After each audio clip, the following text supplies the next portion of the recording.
Kali ini saya tidak berbicara sendirian, tapi saya akan memanggil salah satu putra rohani ya.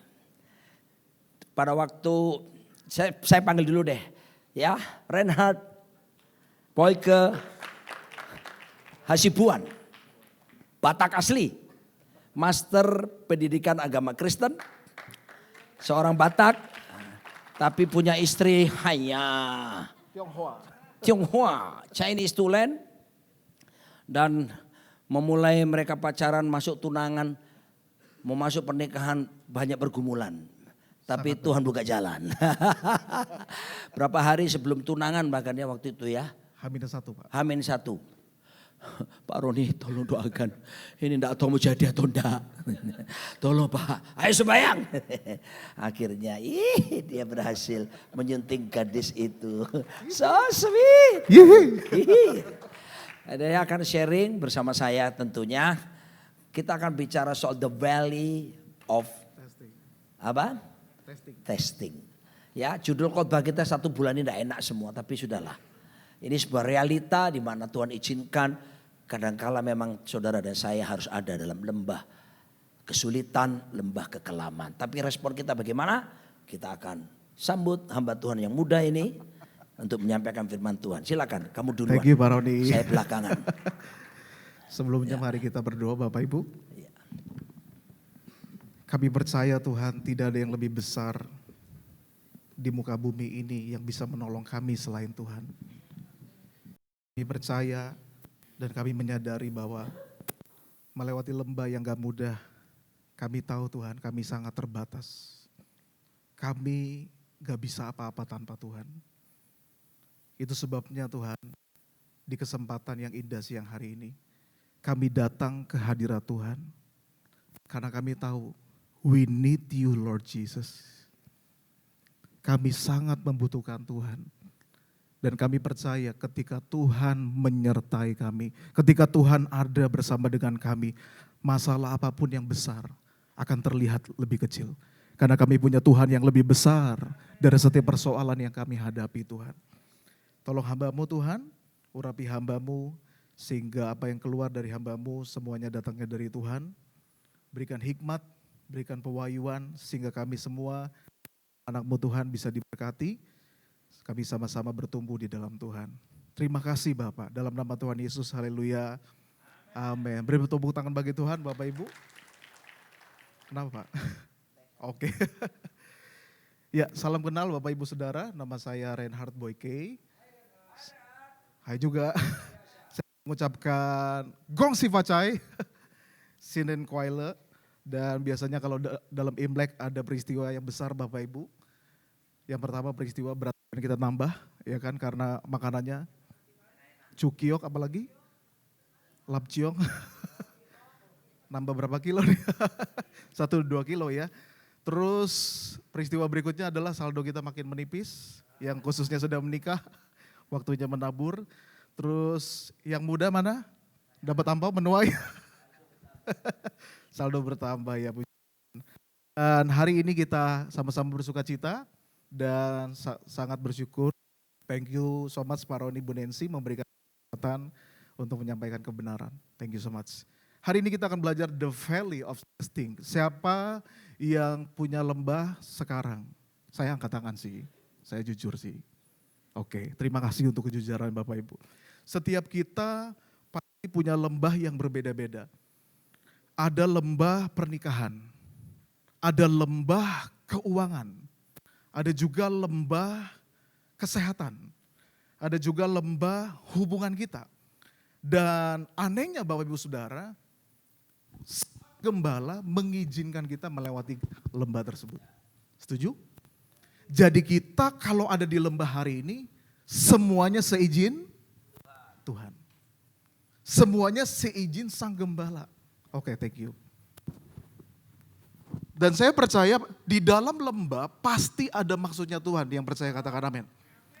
Tetapi di dalam lembah sangat penting, boleh next, kita punya lens of the kingdom. Lensa kerajaan. Karena apa? Ada 2 tipe orang. Tipe orang yang pertama, dia melihat lembah dengan kacamata dirinya sendiri. Tapi tipe yang kedua, dia melihat lembah dengan cara pandang kerajaan Allah, sehingga dia bisa melewati lembah dengan penuh dengan kemenangan demi kemenangan. Yang percaya katakan amin. Tetapi begitu banyak anak-anak Tuhan memilih untuk memakai lensa yang bukan dari kerajaan. Sehingga apa? Ketika mereka melewati lembah, mereka seringkali mudah menyerah Bapak Ibu. Seringkali, apalagi thank you banget Kare, lagunya pas banget. Lewat lembah kita rasanya sesak, capek. Dan saudara tahu gak, lembah itu kadangkala jujur, kadangkala gak ada habis-habisnya. Ada yang 2 tahun, ada yang 4 tahun, ada yang 5 tahun, 7 tahun, ada yang 10 tahun. Ada yang mungkin puluhan tahun. Kok rasanya hidupnya di lembah banget gitu ya. Rasanya pengen menyerah, mau berhenti Tuhan. Mau stop melayani dan lain sebagainya saudara. Tapi saya percaya Tuhan lebih tertarik tidak menyelesaikan lembah saudara. Tuhan lebih tertarik mengubah cara pandang saudara. Karena bagi Tuhan yang jauh lebih berharga bukan saudara selesai dari lembah itu. Tetapi saudara menjadi seperti apa di lembah itu. Karena Tuhan lebih tertarik hati saudara. Dibandingkan mujizat yang Tuhan bisa buat. Saya percaya Tuhan itu Tuhan yang maha besar, Tuhan yang ajaib. Sangat mudah bagi Tuhan mengubah keuangan saudara. Sangat mudah bagi Tuhan untuk mengadakan yang tidak ada menjadi ada. Tetapi jujur, yang paling susah mengubah hati, cara kita melihat. Dan hari ini, boleh next lagi. Saya ada gambar Bapak Ibu, ini enak banget. Ada orang jujur ya melihat durian ini kayaknya aduh jelek gitu ya. Durian ini tajam gitu ya Bapak Ibu. Durian ini bahkan orang-orang bule itu kalau makan durian tuh sampai memuntah gitu Bapak Ibu Saudara ya. Tapi ada orang yang pas ngeliat durian dari 1 kilometer aja udah kecium Bapak Ibu. Karena apa? Di dalamnya apa? Enak. Apalagi durian musang, apalagi gerah lebih enak. Tapi lihat deh, melihat durian aja punya orang itu punya cara pandang yang beda-beda. Boleh next lagi. Suatu kali di Sudirman Bapak Ibu, kondisinya lagi pulang jam kantor, jam 5 sore, ada orang yang sebelah kiri ini melihat jalan di depannya dari lantai 1. Dia lihat pas mau pulang, aduh macet banget, akhirnya dia berhenti dan akhirnya dia memilih untuk lembur sampai jam 8 atau sampai jam 9. Tapi ada orang yang sama, dia coba besoknya lihat jalan di depan kantor dari lantai 20 Bapak Ibu. Dia lihat sih di bawah itu macet, tetapi 1 kilometer ke depan ternyata sudah lancar. Artinya begini Bapak Ibu, cara melihat kita menentukan bagaimana kita merespon dan mengambil keputusan. Kalau kita cara melihat lembahnya salah, kita akan merespon juga salah. Keputusan-keputusan yang kita ambil juga salah. Yang setuju katakan amin. Itu sebabnya Bapak Ibu hari ini sama-sama kita mau belajar kenakan lens of the kingdom of God. Yang mau katakan amin. Ada seorang hamba Tuhan boleh next. Bernama Dallas Willard berkata, the way we see reality determines the way we live in it. Cara kita melihat lembah atau realitas hidup kita menentukan bagaimana kita menjalaninya. Kalau kita boleh jujur Bapak Ibu, gak enak kan lewatin lembah, terus gak ada ujungnya. Tetapi kenapa kita temukan banyak orang-orang di Alkitab lewat lembah demi lembah, dia tetap bisa bersorak-sorai, dia tetap bersuka cita karena apa? Punya cara pandang yang berbeda. Hari ini kita akan belajar ada 3 the lens of kingdom. Yang pertama adalah melihat diri sebagai anak Allah. Roma 8 ayat 15 berkata apa? Kita baca Bapak Ibu 1, 2, 3. Sebab kamu tidak menerima roh perbudakan yang membuat kamu menjadi takut lagi. Tetapi kamu telah menerima roh yang menjadikan kamu anak Allah.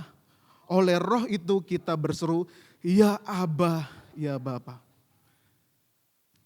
Cara melihat yang pertama ini sangat penting sekali Bapak Ibu. Dalam melewati lembah kita nggak bisa pakai perspektif agamawi. Karena agama selalu membangun hubungan transaksional. Kalau saya baik, Tuhan baik. Kalau saya rajin melayani, Tuhan semakin memberkati. Kalau saya lewat lembah berarti saya sedang ada penghukuman. Itu agama. Tetapi kalau kita percaya di dalam identitas kerajaan Allah, bahwa kita adalah putra-putri kerajaan Allah, lembah akan terasa sebuah perjalanan yang indah bersama dengan Tuhan. Tetapi masalahnya pola pikir kita sudah kejebak di dalam sebuah perspektif agama. Tetapi ini yang paling penting di hadapan Tuhan. Karena ketika kita memposisikan diri kita sebagai anak, you are not alone. Karena Dia Bapa yang sama yang telah menolong saudara, Dia Bapa yang sama yang akan menolong saudara hari ini. Dalam terjemahan Yunaninya kata menjadikan adalah hutosia, dalam terjemahan Inggrisnya adalah adoption, ya artinya adalah pengangkatan sebagai anak secara resmi. Saya coba pelajari Bapak Ibu, ternyata konteksnya waktu itu adalah surat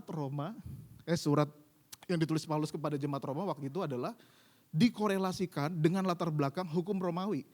Karena pada saat itu saudara, kalau orang Romawi mengangkat seorang anak yang dari adopsi, yang pertama adalah identitas lama dihapus, menjadi identitas yang baru.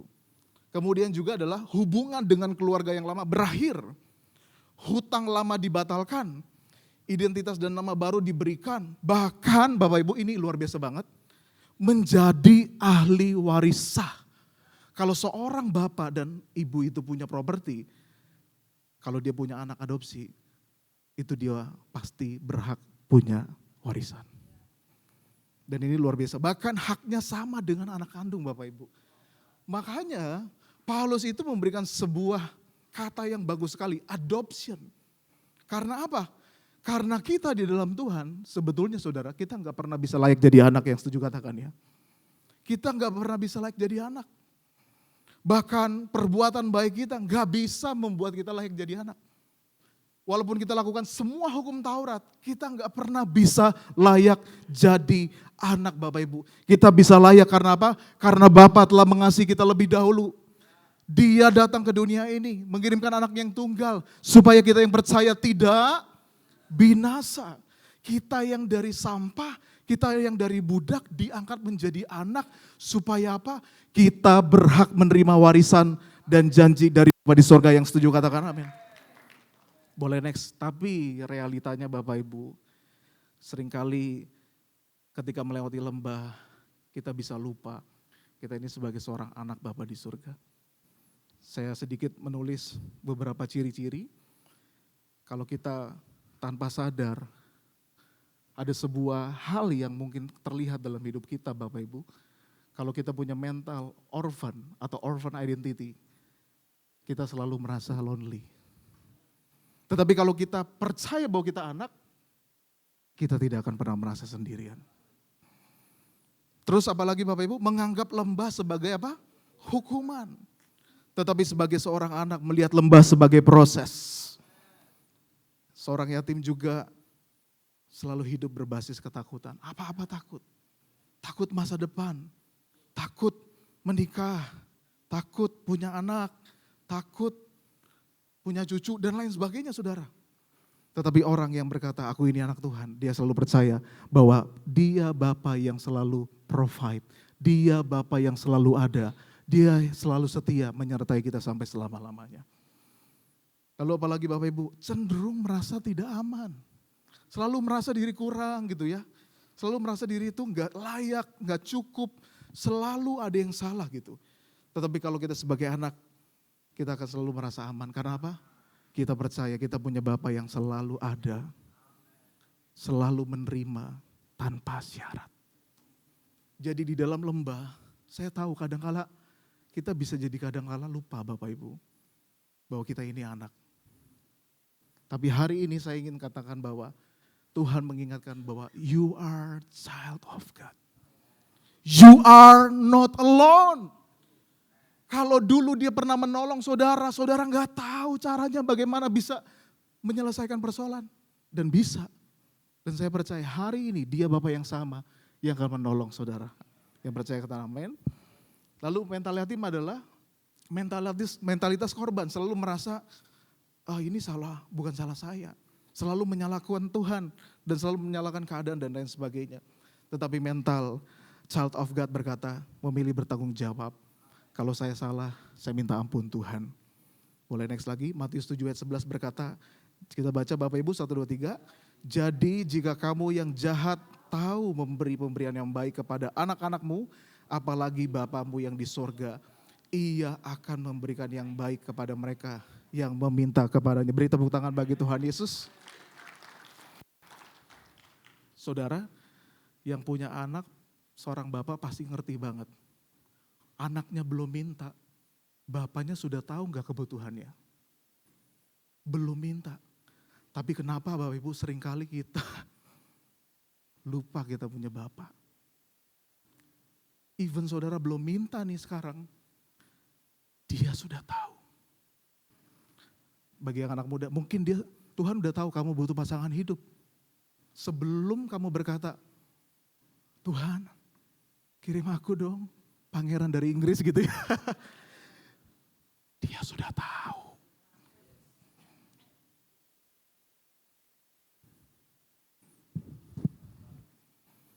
Oke, lensa yang kedua, cara melihat yang kedua Bapak. Yang pertama adalah melihat diri kita sebagai anak. Sehingga kita percaya bahwa selama kita anak, kita punya Bapak yang menjamin hidup kita. Yang kedua, melihat lembah sebagai apa? Musim persiapan. Yohanes 15 ayat 2 berkata, setiap ranting padaku yang tidak berbuah dipotongnya. Dan setiap ranting yang berbuah dibersihkannya. Supaya ia lebih banyak berbuah. Jadi Bapak Ibu dalam hidup ini kalau kita ada di dalam lembah kekelaman, seringkali Tuhan itu izinkan karena Tuhan itu tahu kita mau dipakai dengan tujuan yang lebih besar. There is purpose in the valley. Ada tujuan di dalam lembah kekelaman. Tapi karena Tuhan tahu ada area-area kehidupan kita yang perlu dimurnikan, yang perlu dibersihkan supaya kita bisa berbuah lebih banyak, makanya saudara kita diizinkan masuk dalam lembah kekelaman. Tapi jujur gak enak ya. Tetapi one day setelah saudara lewat lembah, saudara akhirnya mengerti. Untuk ini maksudnya. Pas ngelewatin, tarik nafas dalam-dalam gitu ya. Boleh next lagi, saya belajar Bapak Ibu, coba saya tampilkan secara ilmiah. Di mana Yohanes 15 ayat 2 berkata dipotong dan dibersihkan. Kalau kita lihat ini adalah pohon anggur Bapak Ibu. Kalau ada bagian ranting yang mati, itu harus dipotong dan dibuang. Karena apa saudara? Karena nanti akan menghalangi pertumbuhan dari buah-buah lainnya yang memerlukan asupan energi dari akar ini saudara. Nah dalam hidup ini, setuju enggak? Seringkali Tuhan itu kadang-kala memotong hal-hal yang mati dalam hidup kita. Pas dipotong, enak enggak? Saya bilang sakit, enggak enak. Tetapi tujuannya apa? Supaya saudara berbuah lebih banyak.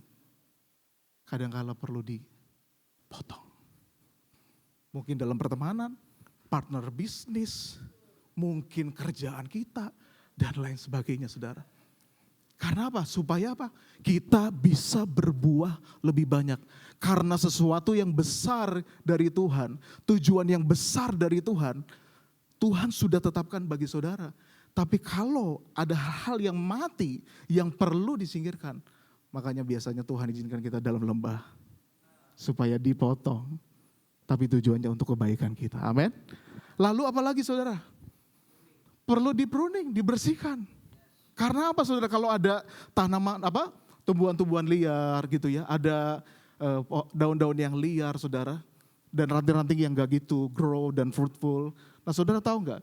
Itu bisa menghalangi buah-buah yang lain bertumbuh. Itu sebabnya pohon anggur perlu dibersihkan. Artinya gini, misalkan gini, Tuhan mau pakai saudara di bisnis, marketplace, pelayanan dimanapun juga. Tapi kadangkala, jujur ya Bapak Ibu, ada area-area yang belum bersih. Mungkin hati kita, mungkin habit kita, mungkin pikiran kita, mungkin hubungan kita, dan lain sebagainya. Itu sebabnya Tuhan bawa kita dalam lembah supaya kita bersih-bersih. Karena Tuhan mau kita berbuah lebih banyak. Keuangan saudara berbuah, keluarga saudara berbuah, pelayanan saudara berbuah, sehingga itu menjadi berkat bagi banyak orang dan memuliakan nama Tuhan, amin. Tapi kalau dibersihkan, sakit. Tapi kalau kita punya cara pandang kerajaan Allah, kita bisa berkata, oke Tuhan, aku menerima, dipotong, dibersihkan, karena aku tahu ada tujuan yang lebih besar. Beri tepuk tangan bagi Tuhan. Sedikit Bapak Ibu, boleh next? Dalam bahasa Yunaninya dikatakan dipotong itu mengangkat atau menyingkirkan. Jadi dalam pertemanan, hubungan, keuangan dan pekerjaan ada hal-hal yang perlu disingkirkan Tuhan. Kita berkata sekarang, Tuhan gak apa-apa deh. Karena abis ini aku akan menuai lebih banyak. Dibersihkan dalam bahasa Yunaninya katairo, yaitu menyucikan dan memurnikan. Tuhan perlu memurnikan hati kita terlebih dahulu sebelum kita berdiri bagi kemuliaan nama Tuhan. Tetapi di musim preparation, itu gak enak kan? Tapi ternyata kalau kita lihat, boleh next? Bukan hanya kita yang mengalami saudara. Musa berapa tahun? Yusuf, Abraham, Yakub, Daud kurang lebih 15 tahun sebelum menjadi raja. Yesus 30 tahun. Bahkan saudara, saya mau katakan waktu saya siapin ini, Yesus itu melakukan perjalanannya sebagai Mesias cuma 3,5 tahun loh. Perjalanan akhir mereka setelah melewati lembah, itu sebentar doang kok di puncak. Karena apa? Bagi Tuhan yang paling penting bukan destination, tetapi your personality in Him. Bahkan Abraham tidak masuk tanah perjanjian. Abraham kan dijanjikan tanah Pak. Lalu di Ibrani dibilang tanah perjanjiannya adalah di rumah Tuhan. Tapi kita kenal Abraham seorang bapak orang beriman. Karena apa? Karena imannya tidak kandas sekalipun perjalanan lembah yang panjang. Dia tetap percaya sekali Tuhan yang ku percaya dia Tuhan yang sama. Boleh next? Seorang hamba Tuhan di Amerika bernama T.D. Jakes berkata, you are not abandoned in the valley. You are being prepared for the mountains. God did not bring you down to destroy you. He brought you down to develop you. Tuhan tidak sedang meninggalkan saudara di lembah. Tapi saudara sedang dipersiapkan untuk di puncak. Tuhan tidak membawa saudara turun untuk menghancurkan saudara. Ia membawa saudara turun untuk apa? Mengembangkan saudara. Kalau kita mau ke puncak, biasanya gak langsung. Jalannya langsung nanjak saudara. Kadang kita harus turun. Naik lagi. Misalkan di area keuangan kita kayaknya udah oke nih. Tiba-tiba turun lagi. Terus nanti naik lagi. Turun lagi. Di hubungan keluarga misalkan udah oke hubungannya.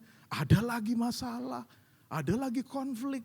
Orang tua dan anak dan mertua dan lain sebagainya. Tapi saudara, Tuhan izinkan itu semua supaya apa? Suatu saat kita ada di destination, di puncak, kita bisa berkata, it's not about me, it's Him. Semua tentang Tuhan, itu bukan tentang saya. Amin. Lalu lensa yang terakhir Bapak Ibu, yaitu melihat lembah sebagai momen penyataan kemuliaan Allah. Yohanes 11 ayat 4 berkata, ketika Yesus mendengar kabar itu, ia berkata, penyakit itu tidak akan membawa kematian, tetapi akan menyatakan kemuliaan Allah. Sebab oleh penyakit itu anak Allah dimuliakan. Ini fun fact-nya, dan ini jujur Bapak Ibu, seringkali dialami anak-anak Tuhan. Kadangkala Tuhan izinkan kita lewat lembah, karena ada rencana Tuhan. Karena Tuhan ingin ketika kita melewati lembah itu, Tuhan dimuliakan. Makanya pas dalam masa penantian, masa penungguan, kita kadangkala, aduh Tuhan kok lama banget ya? Kok gak selesai-selesai Tuhan? Kok gimana ya Tuhan? Sama seperti Marta dan Maria, waktu Lazarus sedang sakit. Mereka minta Tuhan sembuhkan Lazarus dong. Tapi Tuhan bilang, no, belum waktunya. Nanti supaya anak manusia dimuliakan saudara. Dan ternyata Yesus sengaja datang di hari keberapa setelah Lazarus mati? Keempat. Dan saya baca saudara, secara tradisi Yahudi, ada kepercayaan populer bahwa roh seseorang masih berkeliaran dekat tubuh selama 3 hari. Dan hari keempat orang Yahudi itu benar-benar percaya bahwa gak ada harapan lagi. Gak ada harapan orang itu bisa bangkit. Kadang-kala ada yang mikir masih mati suri gitu ya Bapak Ibu. Lalu penjelasan secara ilmiah juga di hari keempat, tubuh atau jasad itu sudah jelas-jelas busuk, jaringan udah rusak dan gak mungkin banget. Tuhan pakai momen hari keempat. Tujuannya untuk apa? Untuk membuktikan Dia Tuhan yang lebih besar dari apa yang manusia bisa pikirkan. Dalam lembah Tuhan sengaja saudara, bikin saudara itu nunggu, terus bergumul. Karena selama saudara masih bisa mengerjakannya, saudara gak perlu Tuhan. Kita gak benar-benar perlu banget. Tetapi kalau di satu titik Tuhan, aku udah gak bisa. Aku hanya bisa berdoa, berlutut, mengandalkan Tuhan. Justru di situ kemuliaan Tuhan bisa dinyatakan. Dalam bahasa Yunani next, arti dimuliakan dari kata dasar mulia itu doxa, yaitu kemegahan yang bercahaya, kehormatan yang nyata, manifestasi kehadiran Allah, pernyataan karakter ilahi, penyingkapan identitas Allah. Jadi seringkali Tuhan izinkan kita lewat lembah karena Tuhan ingin menyatakan siapa dirinya. Next lagi. Saudara tahu kisah ini? Musa sudah happy, berhasil mengeluarkan bangsa Israel. Ditolong ada 1 tula, 2 tula sampai 10 tula. Dan dia udah keluar, tiba-tiba di ujung apa? Ada laut yang besar. Gak bisa ngapa-ngapain. Gak bisa apa-apa. Tetapi Tuhan bilang, angkat tongkatmu dan kamu akan melihat laut itu terbelah. Semalam-malaman. Kasih tepuk tangan buat Tuhan. Kalau kita masih bisa mengerjakan dan ada hasilnya, kita gak gitu perlu Tuhan. Kalau kita masih mampu nih, jujur Bapak Ibu doanya gimana? Biasa aja. Tapi di lembah doanya semua doa kita lakukan. Jungkir balik, salto, berlutut, tengkurap. Ya saudara, kalau kita masih bisa lakukan, kita gak butuh Tuhan. Tetapi justru Tuhan ingin menyatakan eksistensinya melalui saudara. Supaya apa? Saudara betul-betul percaya Dia Tuhan yang hidup. Dia Tuhan yang besar. Dia Tuhan yang lebih besar dari persoalan saudara. Karena cuma Dia yang bisa menolong saudara. Gak ada orang lain. Next, saya mau tutup dengan kesaksian ini sebelum ke Paroni. Jadi kami bersyukur Paroni dan Bu Nancy waktu itu memimpin tunangan kami 8 Februari 2020 saudara. Waktu itu belum terjadi pandemi. Kita udah siapin kita akan menikah di Bandung. Rencananya intimate marriage. Keluarga besar akan datang ke Bandung. Dan dulu saya masih full timer Bapak Ibu. Full timer. Pendapatannya. Terus pandemi. Wow. Papa mertua saya ada, Bapak Ibu, waktu itu manggil saya, dulu masih om tante, ditanya, Ray, tetap jadi nikah enggak? Entah gimana ada dorongan dari dalam, tetap om tante. Karena Tuhan sudah menetapkan 7 November 2020 akan menikah. Tapi pandemi saudara, tidak bisa berharap kepada siapapun, keuangan semuanya parah banget. Luar biasa gak ada uang saudara. Sedangkan pernikahan pandemi cukup mahal karena perlu PCR, disinfektan dan lain sebagainya. Sangat mahal sekali. Semua fotografer ada 6 di PCR semua. Pemain musik semua PCR semua. Begitu banyak biaya yang diperlukan saudara. Dan waktu itu cukup berat jalaninya saudara. Tapi waktu itu yang kami lakukan berdua adalah terus memperkatakan firman Tuhan. Terus percaya bahwa He will provide. Dan tiba-tiba saudara, bisnis yang kami rintis di 2019, yaitu usaha karangan bunga, tiba-tiba di pandemi Tuhan promosikan. Hampir tiap hari, bukan karena orang meninggal ya, bukan. Kita enggak, latar belakang saya bukan seorang pebisnis, saya enggak ngerti apa-apa, cuma ya udah, kelola aja gitu saudara, bangun digital platformnya dan enggak tahu ada pandemi kan. Ya udah bikin aja gitu ya. Enggak nawarin company dan lain-lain sebagainya, enggak nawarin untuk kerjasama, enggak ngerti saudara. Pas di pandemi dipromosikan, makanya nama usaha kami adalah Light Flourish. Itu kayak terang Tuhan bersinar dan perusahaan-perusahaan, pemerintahan tiba-tiba bisa kontak saudara. Di situ ada pertolongan Tuhan. Pakai kekuatan kita enggak bisa. Kalau masih bisa, kita mungkin enggak memuliakan Tuhan. Sampai hari ini kami tetap memuliakan Tuhan karena kami tahu cuma Tuhan yang bisa. Terus duitnya belum cukup saudara. Karena nikahnya lumayan banyak dan kami memutuskan ketika kami menikah tidak ingin membebani kedua orang tua. Jadi usaha dari kami berdua saja. Masih kurang banyak akhirnya ya udahlah biayanya kita pres-presin aja gitu ya. Tapi luar biasa sebulan sebelum menikah ada saudara yang ngasih ampau. Biasanya ngasih ampau pas hari H, tapi sebulan sebelum nikah ada yang ngasih ampau, jumlahnya besar sekali dan lebih dari apa yang kami perlukan. Kalau saya nggak ngalamin, saya nggak bisa memuliakan Tuhan, benar nggak sih? Makanya kalau kita lagi di lembah saudara, kita harus percaya bahwa itu adalah kesempatan, itu adalah momen di mana kita bisa melihat mujizat berikutnya, kita bisa melihat kemuliaan Tuhan, kita bisa betul-betul merasakan Dia Tuhan yang hidup. Karena kita udah gak sanggup, cuma Tuhan yang sanggup. Waktu saya umur 4 tahun, waktu saya pulang sekolah minggu, kaki kanan saya ditabrak sama mobil dan tabrak lari. Dan saya terpental ke tembok. Dan saya langsung pingsan. Semua keluarga panik banget. Mama saya pas tahu saya lagi ditabrak gitu. Dia pingsan juga saudara. Karena kepalanya terbentur ke tembok. Dibawa ke rumah sakit satu. Menolak karena takut gak bisa nanganin. Lalu dibawa ke rumah sakit berikutnya. Akhirnya dokternya bilang, oke kita coba operasi. Tapi ada resiko ya, tanda tangan saudara. Akhirnya keluarga semua setuju untuk melakukan tindakan. Dan akhirnya saya dioperasi, kaki saya diangkat. Itu kayaknya hampir sebulan deh, diangkat terus karena cukup parah. Tulang paha kanan saya ini patah.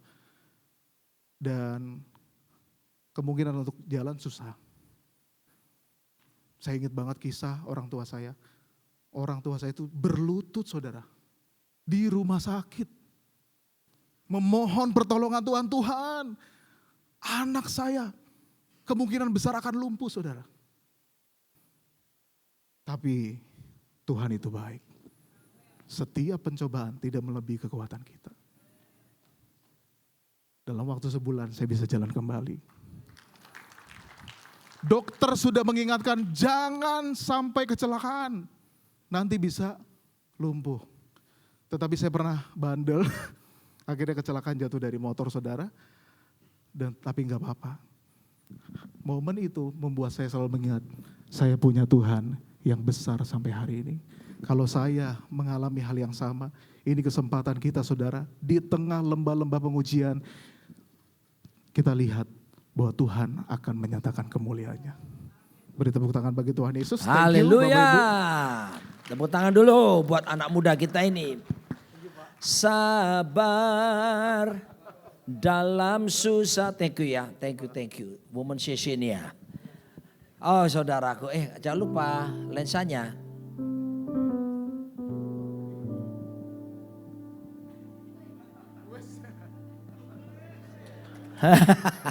Not Terminator, but real pastor. Saudara lihat lensa, saudara lihat tadi lensa kingdom, kurang satu. The other side of the lens is Jesus Christ, Yesus Kristus. Jadi dua lensa ya. Ada lensa kerajaan Allah tapi jangan lupa lensa rajanya yaitu Yesus Kristus. Thank you, sangat memberkati sekali. Saudara, dan dapat seorang wanita yang cantik, notaris lagi. Waduh, luar biasa. Saya melanjutkan sedikit aja. Saya sambung aja. Setiap orang pasti ngalami duri dalam daging. Ya, pernah orang Surabaya bilang telusupen, kemasukan bambu atau kemasukan beling, pecahan saudara. Apakah saudara puji Tuhan, biarin deh. Nggak bisa, koleksi. Ini bambu, cari lagi yang lain nanti beling apa? Nggak akan. Saudara akan segera keluarkan. Kemauan kita seperti itu. Tapi tahukah saudara, ada waktu di mana Tuhan izinkan ada duri di dalam daging.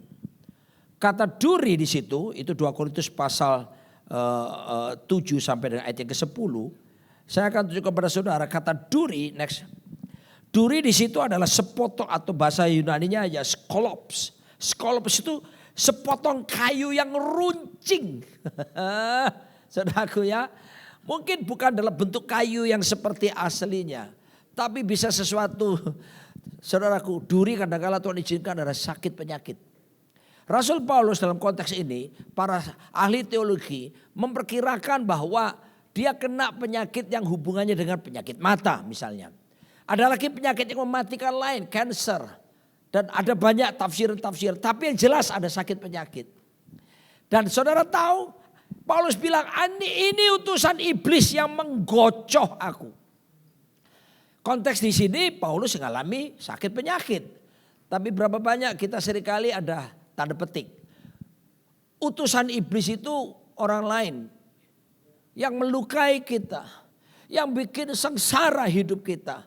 Yang membuat merendahkan kita. Yang bahkan memalukan kita. Kita seringkali gini, mana engkau Tuhan? Tapi saya beritahu saudara, kalau Tuhan mengizinkan ada duri yang Anda alami, saya beritahu bukan Tuhan membenci saudara. Bukan Tuhan marah sama saudara. Tapi tadi saya beritakan, Tuhan punya tujuan sebetulnya.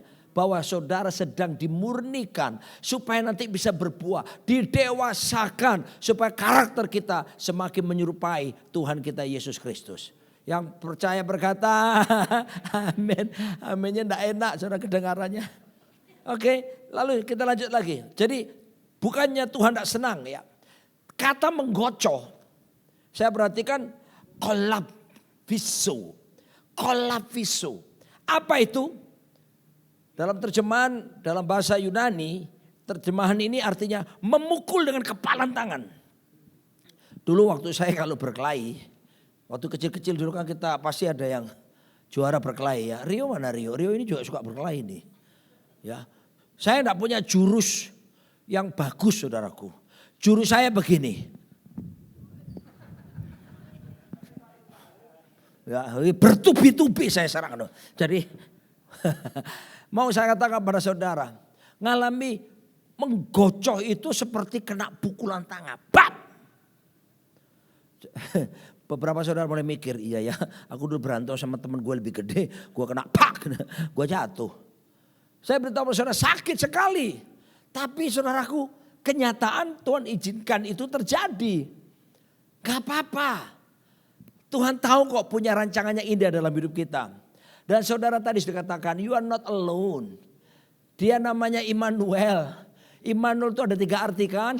God be with us, Tuhan beserta kita. God dwell in us, Tuhan tinggal. Tapi yang ketiga jangan dilupakan. God for us, Tuhan di pihak kita. If God be for us, who can be against us? Kalau Tuhan di pihak kita, siapa lawan kita? Orang Ambon bilang apa? Sing ada lawan. Dan saya mau udah selesai sekarang. Saya akan tunjukkan berikutnya setelah menggocoh ini. Kita lihat next. Nggak usah dijelaskan. Next. Cukup. Tuhan bilang gini. Dalam penderitaanmu, duri dalam daging, cukuplah kasih karuniaku bagimu. Kata cukup diambil kata arkeo. Arkeo itu artinya begini loh. Memiliki kekuatan yang tak pernah pudar. Saya harus beritahu Tuhan saudara, Tuhan saya, kekuatannya tidak pernah pudar. Amin saudaraku. Tuhan itu maha besar. Kita nyanyi lagu itu. Si. Sebab Tuhan maha besar dan sangat terpuji. Dia lebih dahsyat dari segala Allah. Saudara, kasih karuniaku cukup bagimu. Cukup juga mengandung pengertian menjadi kuat, memadai, bahkan menimbulkan rasa puas dan rasa senang. Kalau saudara menyikapi dengan kacamata tadi, Yesus dan kerajaan Allah, ujian yang saudara hadapi itu justru saudara mengerti kehendak Allah, maka akan menimbulkan rasa apa? Rasa sukacita dalam diri kita. Makanya saya lihat kalau orang-orang dewasa yang kena ujian, saudara, bukan ke gereja gini, tetap teguh hati. Kuciki. Kurang tinggi. Kurang tinggi lagi. Si aja si. Ini loh. Kurang tinggi lagi. Sekalipun aku dalam lembah kelam, ku tak takut sebab kau beserta aku. Nyanyi dong. Sekalipun badai topan datang menerjang, ku tak gentar sebab kau di sisiku. Nanti aja, berkat nanti. Tapi ini yang harus saya ingatkan kepada saudara. Seperti Rasul Paulus, dia tetap teguh tegak berdiri. Sekalipun dia mengalami utusan iblis yang menggocok dia, duri dalam daging. Tapi saya mau katakan kepada saudara, kasih karunia dari Tuhan Yesus Kristus selalu cukup bagi setiap kita. Kata kasih karunia adalah bahasa Yunani pakai kata charis.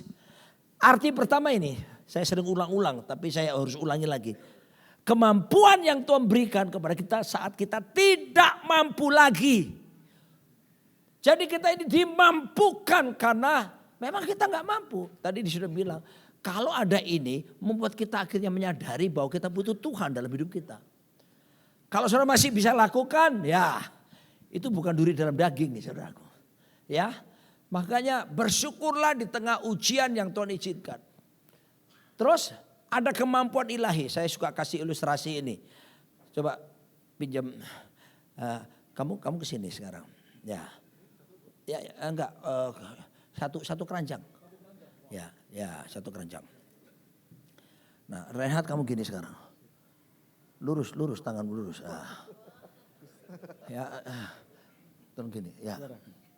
Kita lihat dia sampai dia apakah lurus terus gini atau tambah gini ya. Semua jangan lihat dia, lihat saya, oke? Kemampuan yang Tuhan berikan di saat kita tidak mampu untuk menghadapi, di saat kita tidak mampu melakukan hal yang sulit, di saat kita tidak mampu bahkan melakukan kehendak Allah, ada anugerah disediakan. Itu kemampuan Tuhan. Loh, kok pindah tangan? Ya, pindah tangan. Iringi ya, oke. Cara kerja anugerah itu begini. Kamu kan berat tuh ini. Berat toh, lalu badanmu lebih gede dari aku tapi tetap berat. Tapi anugerah itu seperti ini. You are not alone my friend. Tuhan kekuatannya bersama kita. Tolong Fania, foto. Ini momen jarang ini. Oke, sudah bisa lihat ini. So kasih tahu sebelahmu, kamu tidak sendirian. Ada anugerah disediakan. Cukup kata Tuhan.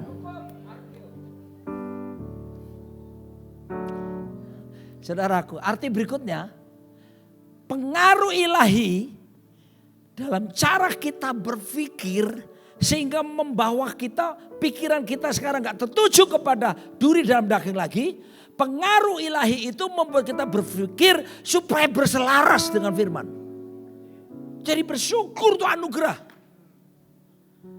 Tuhan akan tuntun kita untuk mengingatkan, Roh Kudus mengingatkan firman. Ketika kamu dalam lembah, kamu ingat. Mazmur 23. Tuhan adalah gembalaku, takkan kekurangan aku. Memang aku lagi pas-pasan, memang aku lagi dalam kekurangan. Tapi firman Tuhan menjamin, I shall not want, I shall not lack. Saudara melihat firman, jauh lebih kuat dari kondisi yang saudara lihat. Itu akan membuat saudara teguh berpengharapan akan Tuhan.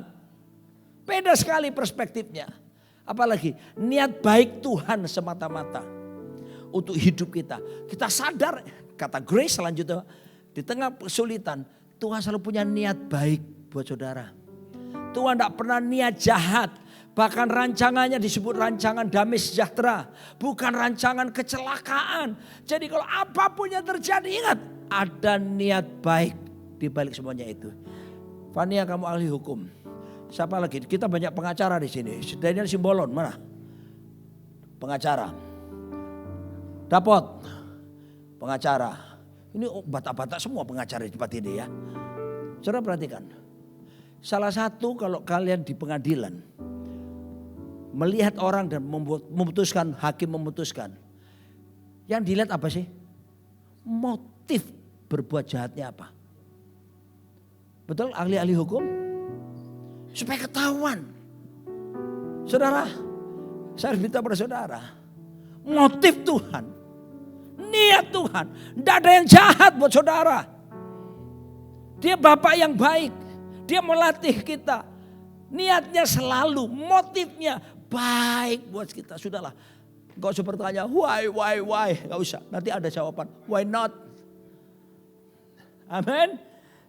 Berikutnya apa lagi? Duri. Kalau Anda tahu sekarang bahwa ada maksud Tuhan. Maka duri akan berubah bukan menjadi isu utama dalam hidup kita. Karena pola pikir kita sekarang mulai berselaras dengan kehendak Tuhan. Duri dalam daging, sakit penyakit kita, persoalan, pergumulan, apapun saudaraku. Bukan isu utama lagi. Karena kita tahu tersedia kasih karunia kepada kita. Kalau duri dalam daging orang tidak ngerti kebenaran. Mereka bilang itu kayak pemain utama di sebuah film. Aktor utama. Tapi jangan lupa loh. Selain ada aktor utama, aktor apa? Pembantu. Betul tidak? Dalam dunia keartisan. Jos. Kalau kamu mengerti bahwa Tuhan punya rencana. Masalahmu bukan aktor utama lagi. Tapi pemain pembantu Pak. Karena yang utama sekarang namanya Immanuel, Yesus Kristus. Dia yang menjadi isu utama. Berpindah perspektifnya. Rasul Paulus ayat yang terakhir. Dalam 2 Korintus 12 ayat ke-10. Karena itu aku senang dan rela dalam kelemahan. Dalam mengalami duri dalam daging. Dalam siksaan. Come on. Dalam kesukaran. Dalam penganiayaan, dalam kesesakan oleh karena Kristus. Sebab jika aku lemah, maka aku kuat.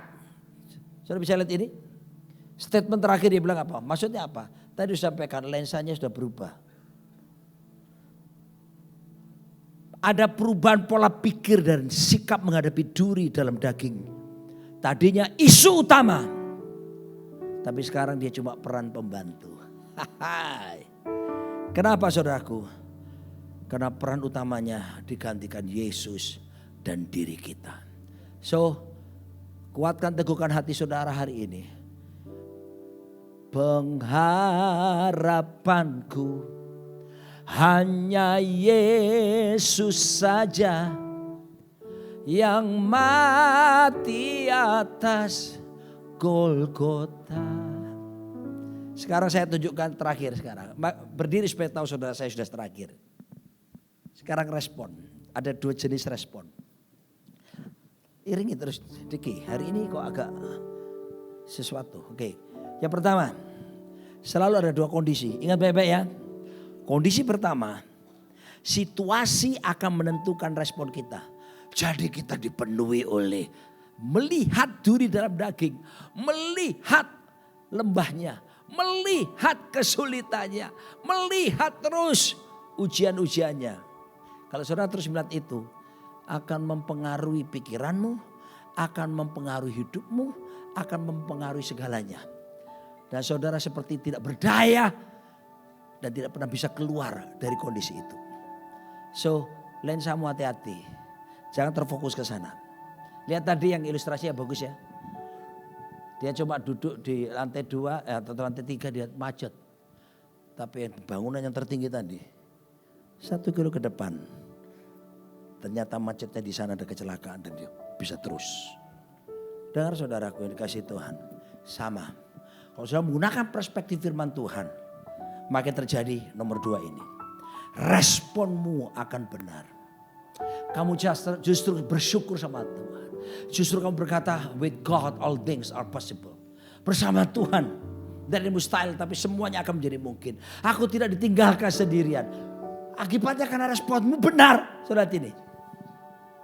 Itu justru akan kita yang mempengaruhi situasi itu. Dan bahkan yang sebaliknya adalah kita akan membalikkan keadaan. Masalah tetap ada. Masalah tidak pergi. Tetap ada. Tapi bedanya kemenangan sudah kita dapatkan. Perspektif sudah beda. Orang akan melihat saudara. Bahkan di tengah kesulitan. Saudara tetap bisa menasihati orang lain yang lebih sulit dari saudara. Atau ada orang lain mengalami kesulitan yang sama. Saudara tetap bisa menasihati. Amin. Saudara bisa memberi kekuatan. Karena perspektifmu telah berubah. Saya ngomong gini ini gak gampang. Saudara tahu mana Pak Wira?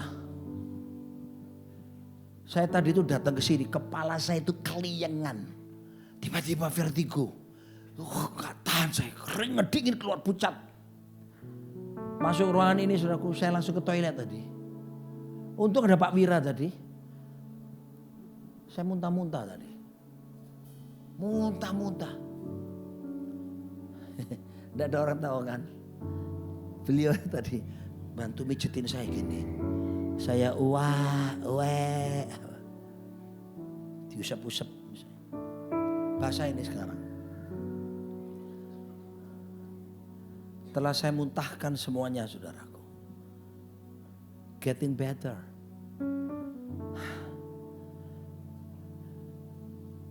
Saya telepon dokter Leroy. Leroy aku keliengan.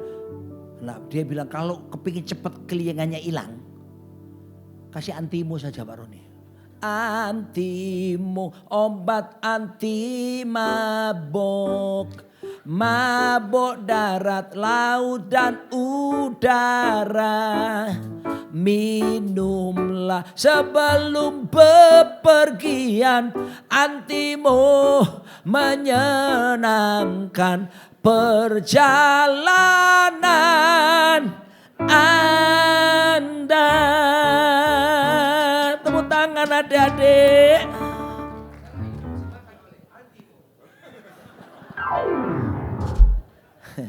Dalam konteks khotbah ini ada lembah yang saya lewati tadi di toilet. Ada keliengan yang saya hadapi dari Bekasi tadi. Saya sampai tidak berani noleh-noleh. Saya coba gini di mobil. Tapi sekarang saya segar. Bukan karena antimonya. Saya tahu ini Tuhan izinkan. Supaya saya bisa sharing sama saudara. Enggak selamanya keliengan kok. Enggak selamanya. Aku udah kelingan lagi loh.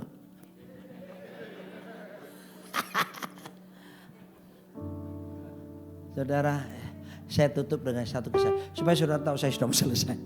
Tapi saya ingatkan lagi, ini 2 minggu lalu saya pernah ngomong ini. Ayub itu dalam 1 hari bertubi-tubi berita buruk. Bertubi-tubi berita tragedi. Lembu sapimu. Apa? Diambil orang Sheba. Penjaga dibunuh. Tinggal aku hidup Pak Ayub. Sehingga aku bisa lapor. Belum selesai ngomong, pegawai yang lain lari, datang. Pak Ayub. Apa lagi tuh? Kambing dombamu.